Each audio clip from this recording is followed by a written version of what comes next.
Bonjour. Alors, ce soir, j'avais le goût de partager avec vous une démonstration, comme j'aime le faire. C'est pédagogique, hein, c'est vraiment une approche purement pédagogique pour aller démontrer que les arguments qu'on entend souvent en sécurité peuvent amener une situation très dangereuse pour une organisation si justement elle est, elle est pas consciente que ce genre d'argument peut amener justement des situations catastrophiques. Quand je parle de ces arguments, en fait, je fais référence à trois arguments principaux qui sont le premier, c'est d'entendre la sécurité, c'est un compromis, par exemple. C'est d'entendre telle ou telle solution ou tel contrôle de sécurité, on ne pourra pas le déployer parce que ça génère des problèmes de performance sur la solution qu'on est en train de déployer justement. Et, pour vous, si c'est pas choquant, pour moi, ça l'est. Euh, et le troisième argument, c'est d'entendre, on va installer le minimum viable. Puis le minimum viable, c'est sujet à interprétation. Donc, ça peut être dangereux, le minimum viable. Donc, on va mettre un scénario en place. Donc, un scénario simple, hein, un réseau d'entreprise. Sur un segment, on a deux actifs.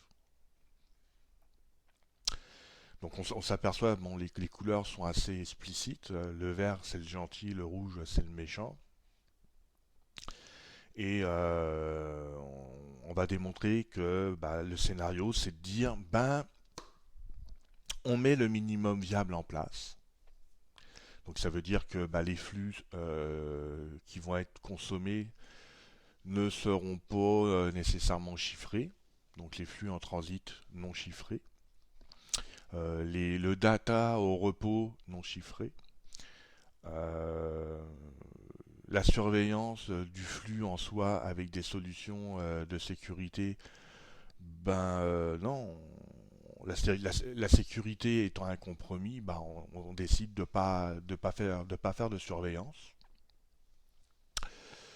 ou pas de surveillance approfondie, ce qu'on voit habituellement dans un réseau d'entreprise, c'est une approche zéro trust. Donc on surveille, on analyse et puis on sait qui fait quoi et on est capable de déterminer si un flux est normal par rapport aux besoins d'affaires ou s'il ne l'est pas. Donc là, on va dire, non, on ne fait pas de surveillance, donc ça veut dire qu'il n'y a pas de bastion entre la machine du méchant et la machine du gentil. Bref, on, on respecte les fameux arguments que je viens de vous citer.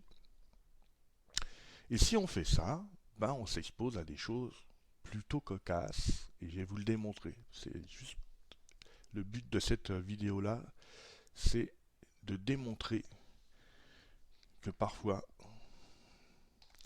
ça peut être dangereux. Parce que comme vous le savez, hein, en 2022, les méchants, ils sont où? Ils sont pas en Chine, ils sont pas en Russie, hein, ils sont sur la payroll, ils sont dans vos locaux. Donc ils ont accès au réseau. Et en règle générale, ben, c'est des ressources qui ont un minimum de bagage, d'expérience et d'expertise de façon à pouvoir faire ce que je vais vous démontrer. Donc on a deux machines, le scénario c'est ça, donc au niveau de l'architecture on vient d'en parler. Qu'est-ce que je vais vous démontrer? Qu'il est possible de coder en trois lignes un reverse shell et que le petit vilain pirate il va être capable après de contrôler la machine. Donc pour des raisons qu'on appelle ça, de temps, je veux pas que la vidéo dure trop longtemps. Je vais vous démontrer comment on code un reverse shell en bash Et ce que je mettrai pas, c'est la persistance, parce que bien sûr, il est bien évidemment possible de faire de la persistance, mais je ferai pas le code. Je vous expliquerai un peu comment faire, mais je vais pas le démontrer. Donc pour ça, on va utiliser un IDE pour faire mon petit code. Donc Genie, j'adore l'open source, ça marche tellement bien. Et donc on va aller mettre on fait du bash. Donc qui dit du bash, c'est bin bash.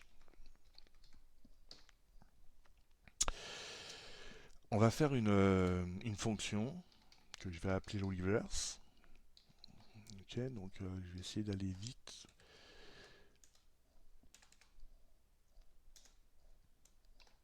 Voilà. Euh, alors moi, on va dire que je connais le nom de domaine malicieux, hein. Le nom de domaine malicieux, c'est hacker. Donc on va faire un ping sur hacker.lab.lan. Donc on va faire -c1. Donc -c, pourquoi? Parce qu'on va envoyer un certain nombre de paquets. Là, juste un pour avoir... et voilà, donc c'est ça. Donc là, on a fait le ping. Donc ce nom de domaine-là répond à cet IP-là. 192.168.140.19.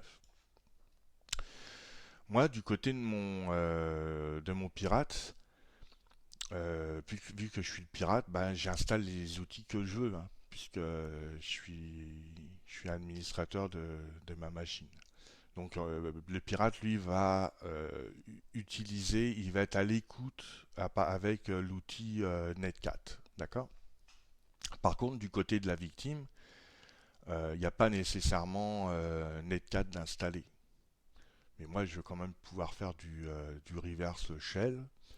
Ben, si Netcat n'est pas installé et que je veux pas que en fait, dans mon script, le but, c'est pas d'aller valider des dépendances et puis d'aller installer des dépendances manquantes en sachant que bah, quand ce script-là, il va être roulé par la victime, donc à son insu normalement, j'aurais peut-être pas nécessaire, bah, le script il n'aura pas encore fait d'élévation de droit, donc il aura peut-être pas les droits, puis je sais pas comment est monté le compte de l'usager. Donc je peux pas aller chercher de dépendance, je peux pas installer de dépendance directement comme ça. Donc il va falloir que je trouve une solution pour aller chercher le nom de domaine. Donc j'aurais pu utiliser drill, mais peut-être que ce paquet-là n'est pas installé. Donc bah on utilise ping. Parce que il y a la probabilité que ping soit installé sur la distribution. Là on est sur un système de type Linux. Il est très élevé. Donc on va utiliser ping. Donc moi j'ai juste besoin d'aller récupérer l'IP, donc bah, j'ai besoin de nettoyer tout ça. Donc pour nettoyer tout ça, en fait en bash on va y aller utiliser du sed puis du awk. Je pense que ça va être la solution la plus simple. Ok, donc on va faire un sed. Ok, donc si je refais la même chose, je pipe, je fais mon sed, donc ça veut dire qu'il faut que j'enlève des lignes. Ouais, ouais, je vais supprimer des lignes. Donc on va faire un sed, la ligne 2 à la ligne 7 par exemple.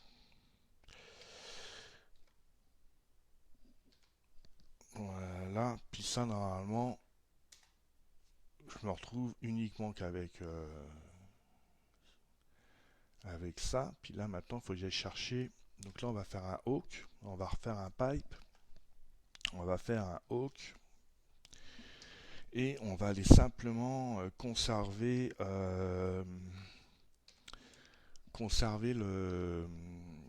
l'IP. Donc pour ça, il faut que je fasse un print. Puis si je sais bien compter, normalement, on va aller chercher le troisième champ. Mhm. Puis normalement, je fais pas de bêtises, je referme, je mets ma cote. Non, je suis en train de faire une erreur. Et je ferme et je mets ma cote. Yes. Maintenant, il ne reste plus qu'à nettoyer les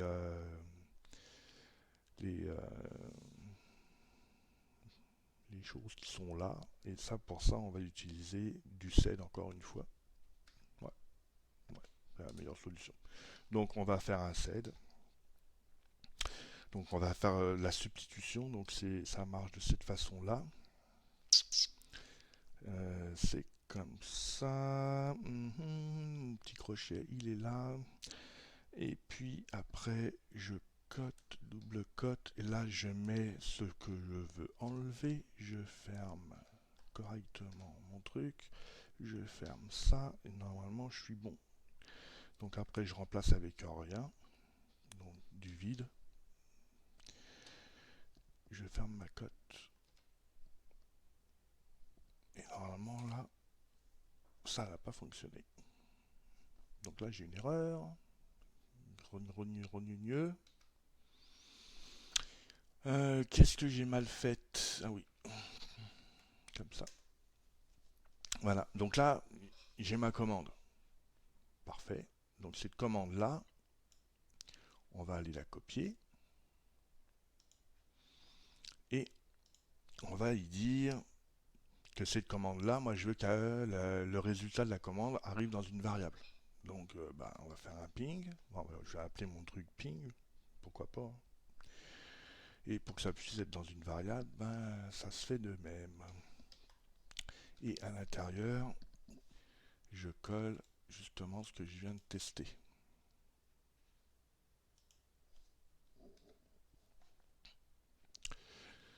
Donc là, mon ping, il va aller faire un ping sur le nom de domaine hacker.lab.lan. On nettoie, on garde uniquement l'IP. Et puis l'IP va se retrouver dans la variable qui s'appelle ping. Correct, hein? Maintenant, on va faire la commande qui va me permettre de monter mon reverse shell. Et ça se fait avec une interaction, le shell en interactif. Donc c'est un shell-i. Un shell-i. Et après, il y a plein d'hiéroglyphes bizarres. Hein. Donc je vais peut-être pas commenter nécessairement. Donc là, on lui indique sur quel genre de protocole on veut travailler. Donc là, on met du TCP, mais on pourrait mettre de l'UDP. Donc l'UDP, c'est intéressant si la machine elle a un pare-feu ou ce genre de choses-là, parce que le TCP, ça risque d'être bloqué. Donc là, on met la variable. Mon truc, voilà. On met le port sur lequel on veut envoyer notre tunnel. Donc on va dire, on va prendre un port 8443 par exemple, qui est un port assez usuel sur certaines applications connues. Donc I1. Voilà, donc ça c'est la commande qui va me permettre, cette commande-là va me permettre de faire mon reverse shell. Moi, ce que je veux, c'est offusquer tout ça. Donc, ça veut dire qu'il faut que je l'encode. Et je vais l'encoder. En fait, c'est pas du chiffrement, hein, c'est un encodage en base 64 que je vais utiliser. Puis, ce qui veut dire que s'il y a quelqu'un qui lit un journal, la commande en soi va être encodée en base 64. Donc, c'est simplement de l'offuscation. Hein. Et non, c'est pas comme ça, c'est comme ça. Donc là, normalement, je suis correct. Je devrais tout avoir. Je devrais tout avoir. Non, pas tout avoir. Il m'en manque. Voilà. Donc, ça, on fait ça comme ça. Puis, moi, ce que je veux, c'est mettre ça dans un écho. Donc, on fait un écho. Voilà. Et comme tantôt, je vais l'appeler base 64. Égale. Voilà. Et je mets ça entre parenthèses. Voilà, concrètement, là, mon reverse shell, il est fait.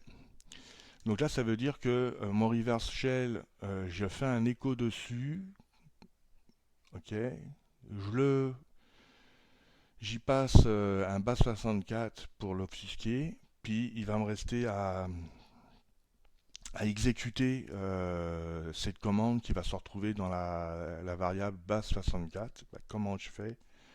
En bash, on fait un eval et on met base le nom de la variable.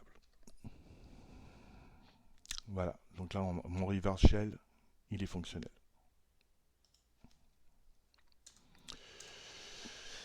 Euh, je pourrais,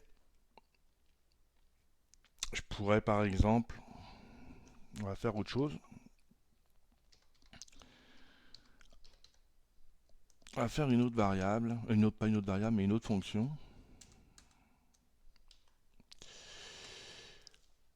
Puis dans cette fonction-là, en fait, on va simuler une fausse application, de façon à ce que la victime, lorsqu'elle va ouvrir son truc, on va, comme si elle ouvrait une application, juste pour la démo là, qui se passe de quoi à l'écran là. Alors qu'est-ce qu'on va faire comme fausse application rapide? On va utiliser XDG par exemple, XDG ouais, XDG Open, qui lui va me permettre d'aller appeler une URL directement à partir de la ligne de commande. Donc on va faire HTTPS, euh, je sais pas moi, google.ca par exemple, juste pour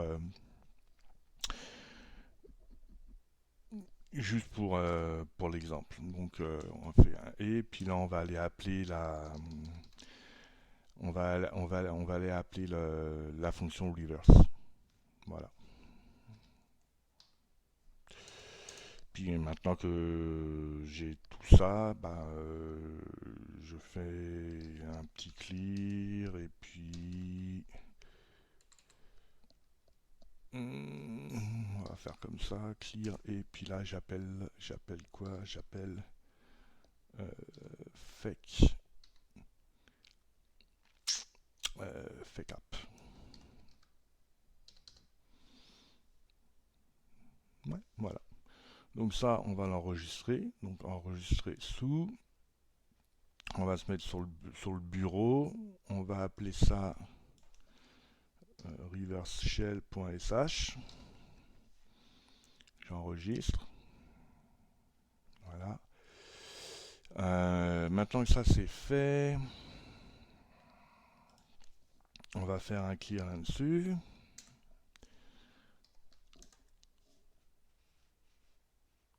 Ok, je suis dans le bureau, donc on va aller dans le bureau. Ok, on va faire un chmod plus X de façon à ce qu'il soit exécutable. Voilà. Donc, en gros, c'est fait. Maintenant que j'ai ça, on est sur le port 8443 en TCP. Parfait. Donc moi, je me mets maintenant au niveau du hacker. Puis là, on va utiliser Netcat. Donc pour utiliser Netcat, on va faire NC. Donc en fait, on pourrait faire ouais, NC. NC pour Netcat moins LVP. Alors pourquoi LVP? L, on va être en mode écoute. V pour qu'il soit verbeux. Puis P, on lui indique le port sur lequel on veut écouter. Et là, on a dit que c'était 8443. Donc 8443. Donc là, normalement, si on fait ça, il passe en écoute. Ok. Et puis maintenant, si j'exécute mon script, donc là, on est le gars, il fait ça. Ah, j'ai fait une erreur. Bou, bou, bou, bou, bou. J'ai fait une erreur sur la HTTPS. Ok, donc on recommence.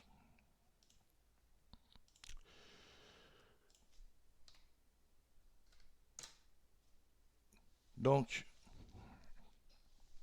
qu'est-ce qui s'est passé là? On a ouvert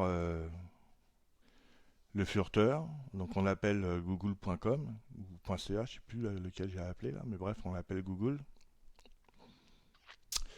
De mon côté hacker, bah, ma connexion, elle fonctionne. Donc on a bien 140.10, donc qui est l'IP qui est associé à cette machine-là, si je ne me trompe pas. Voilà.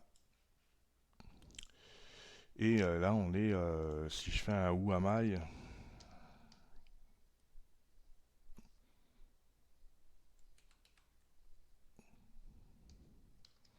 si je fais un Who am I, on a bien le compte Nordry.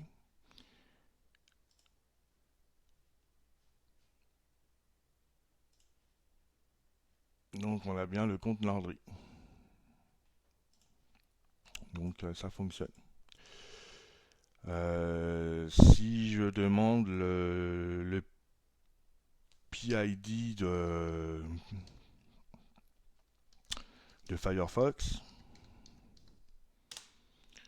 donc voilà, Firefox qui roule, il utilise tous ces PID là. Donc si je voulais killer Firefox, il faudrait que je kill tous ces PID là. Donc ça veut dire que concrètement, j'ai vraiment la main. Je pourrais allumer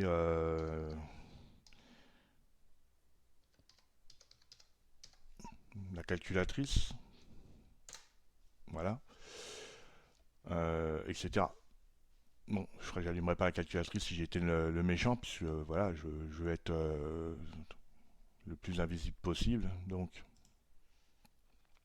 concrètement, c'est ça. Là, on a du minimum viable. La sécurité est un compromis, donc on a fait le compromis sur des contrôles de sécurité. Et ça veut dire que la personne qui est malveillante sur votre réseau local, elle est capable d'aller de faire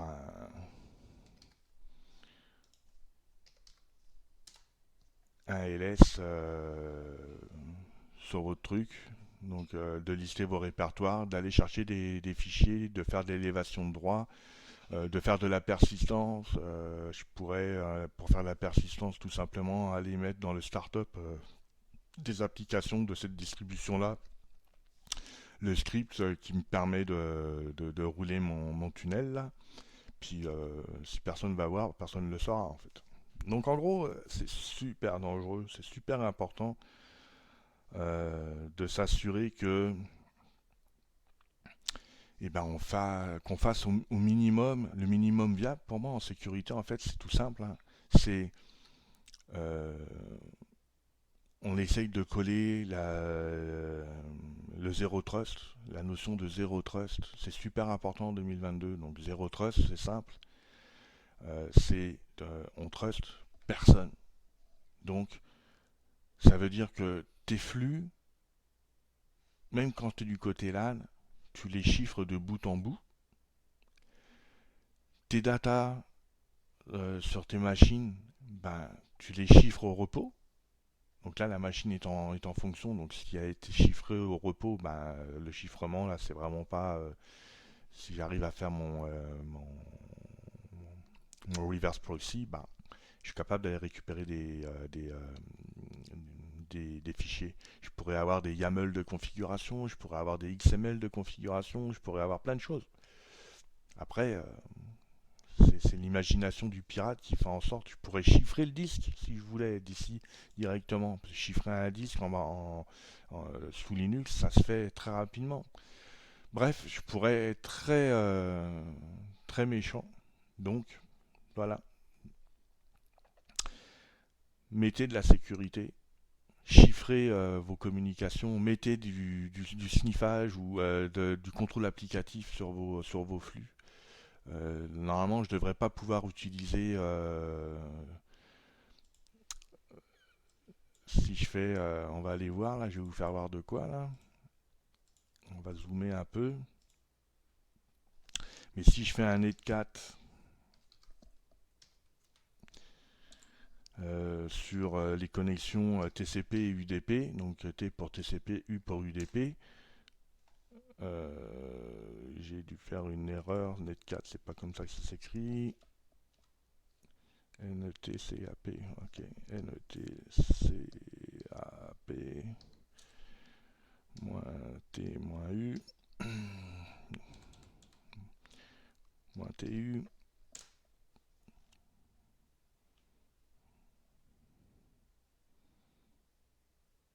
Comment ça marche pas? Là, c'est netstat. Netstat. Je suis fatigué. Quelle heure il est? 22h38, ouais, je suis fatigué. Bon,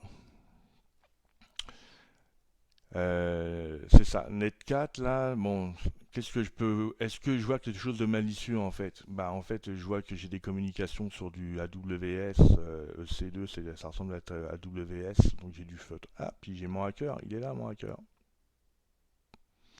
Donc là, le nom de domaine, il est hyper explicite. Mais quelqu'un qui est vraiment malicieux, il va utiliser bah, peut-être ce genre de domaine-là. Là. Hein, ça pourrait être quelque chose de même, là. Ça, à mon avis, c'est de la publicité. Mais voilà. Puis, bah, si t'as rien qui te permet de lever le flag sur ce qui se passe sur ton fil, t'es mort. Concrètement, t'es mort. Après, tu fais la une des journaux. Puis après, on cherche un coupable. Puis après, on coupe la tête à un gestionnaire. Alors que le gestionnaire, lui, enfin, au final, il y est pour rien. Il a simplement écouté les recommandations du gars de la sécurité. Parce que c'est pas nécessairement un professionnel en sécurité, le gestionnaire. Donc voilà, la boucle est bouclée. Voilà ce que je voulais vous faire voir. Donc j'espère que ça vous a plu. Puis la sécurité, c'est l'affaire de tous.